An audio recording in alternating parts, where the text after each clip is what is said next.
রাতের নিঃশব্দতা ভেঙে দূরে কোথাও শিশুর কান্না শোনা যায়।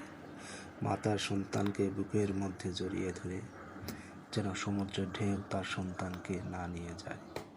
এই গল্পটা কোনো সিনেমার না, কোনো কল্পনার না। এই গল্প আমাদের ভাইয়ের, আমাদের বন্ধুর, আমাদের পরিচিত কারো, যে স্বপ্ন দেখে কিন্তু স্বপ্নটার অনেক দাম। আজ আমরা শুনব সেই সব মানুষের কথা, যারা বাংলাদেশ, পাকিস্তান, আফগানিস্তান ও আফ্রিকার বিভিন্ন দেশ থেকে লিবিয়া হয়ে সমুদ্র পেরিয়ে ইতালিতে পা রাখে। এই যাত্রা শুধু এক দেশ থেকে আরেক দেশে যাওয়া না, এটা একটা জীবন থেকে আরেক জীবন বেছে নেওয়ার প্রয়াস। একটা জীবন যেখানে অনিশ্চয়তা, ভয় আর কষ্ট প্রতিদিনের রুটিন। আসুন আমরা একটু থামি, চোখ বন্ধ করি, ভাবি যদি আমি হতাম সেই নৌকার একজন। তারা কেউ কৃষকের সন্তান, কেউ ছোটোখাটো চাকরি করত, কেউ হয়তো পড়াশোনা করছিল, কিন্তু গরিবী, রাজনৈতিক অস্থিরতা অথবা পারিবারিক বাধ্যবাধকতা তাদের ঠেলে দেয় এই অজানার পথে।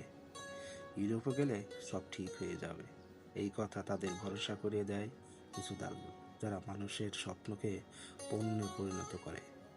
অনেকে মায়ের গহনা বিক্রি করে, কেউ জমি বিক্রি করে, কিন্তু তারা জানে না ঠিক কোথায় যাচ্ছে তারা। লিবিয়াতে গিয়ে প্রথমেই তারা ধরা পড়ে দালালের সঙ্গে সম্পৃক্ত কিছু গ্যাংয়ের হাতে। তাদের পেটানো হয়, টাকার জন্য পরিবারকে ফোন করিয়ে কাঁদানো হয়। তোর বাইরে মারতেছি, টাকা না দিলে লাশ পাঠানো, এই ভয়ঙ্কর সব কল চলে বাংলাদেশে। কোনো মেয়ে থাকলে তাদের উপর চলে অবর্ণনীয় নির্যাতন। কেউ কেউ আবার আত্মহত্যা করে, এমনকি কেউ কেউ মানসিক ভারসাম্য হারায়। তারা যে নৌকায় চড়ে সেটি হয় কাঠের তৈরি, মরিচা ধরা। চালকেরা প্রায়শই প্রশিক্ষণহীন, অনেক সময় মাঝপথেই নৌকা ফেলে পালায়। শিশুরা কাঁদে, মায়েরা স্তন দিতে পারে না, কারণ খাবার নেই। বিশুদ্ধ পানি না থাকায় অনেকেই অসুস্থ হয়ে পড়ে। হঠাৎ ঝড়, ঢের আঘাতে মানুষ ছিটকে পড়ে যায়। কেউ আর ফিরে আসে না, কেউ কাউকে বাঁচাতে পারে না, সবাই শুধু বাঁচতে চায়।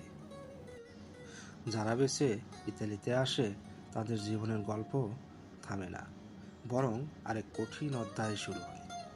সেখানেও পরিচয় নেই, কাজ নেই, স্বীকৃতি নেই। শরণার্থী ক্যাম্পে ঠাঁই হয়, যেখানে প্রতি ঘরে গাদাগাদি করে 10 থেকে 20 জন। স্থানীয় ভাষা বোঝে না, কেউ কাউকে সাহায্য করে না, কেউ কেউ পাগল হয়ে যায়, কেউ আবার অপরাধে জড়িয়ে পড়ে শুধু বাঁচার তাগিদে। তাই বলছি, ওরা সন্ত্রাসী না, ওরা অপরাধী না, ওরা স্বপ্ন দেখে।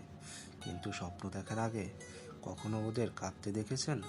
কখনো ভাবছেন রাত 2টায় ভূমধ্য সাগরের মাঝে একটা মেয়ে তার ছোট ছেলেকে কোলে নিয়ে কীভাবে চিৎকার করে সাহায্যের জন্য? আজ আমরা যদি ওদের কণ্ঠ না শুনি, তাহলে ইতিহাসে আমরা কি রেখে যাব? তাই আসুন, ওদের শুধু সহানুভূতি নয়, সম্মান দেই। ওরা বেঁচে থাকার চেষ্টা করছে, আমরা কি ওদের পাশে দাঁড়াবো না? তাই আসুন, ওদের শুধু সহানুভূতি নয়, সম্মান দেই। ওরা বেঁচে থাকার চেষ্টা করছে, আমরা কি ওদের পাশে দাঁড়াতে পারি না? তাই বলছি, হে ভাই, প্রাণটা অনেক দামি। স্বপ্ন দেখো, কিন্তু নিজের জীবনকে বাজি রেখে নয়।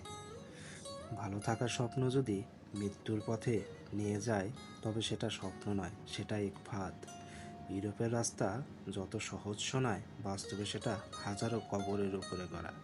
একবার ভাবো, তুমি কি সেই কবরের আরেকটি নাম হতে চাও? তোমার মা প্রতিদিন দরজার দিকে তাকিয়ে থাকে, তোমার বাবার বুক ধুক ধুক করে। এই পথ তাদের বুক চিরিয়ে দেয়। তোমার স্বপ্ন না, তাদের দুঃস্বপ্ন হয়ে ওঠে। জীবন গড়ার পথ দেশ থেকেও আছে, সময় লাগবে, কষ্ট হবে, কিন্তু অত্যন্ত বেঁচে থাকবে। সমুদ্র ডাকে না, সমুদ্র গিলে খায়। এই গল্প যদি তোমার হৃদয় ছুঁয়ে যায়, তবে একজনকে বলো, এই পথে যেও না ভাই, এই পথ ফেরা যায় না।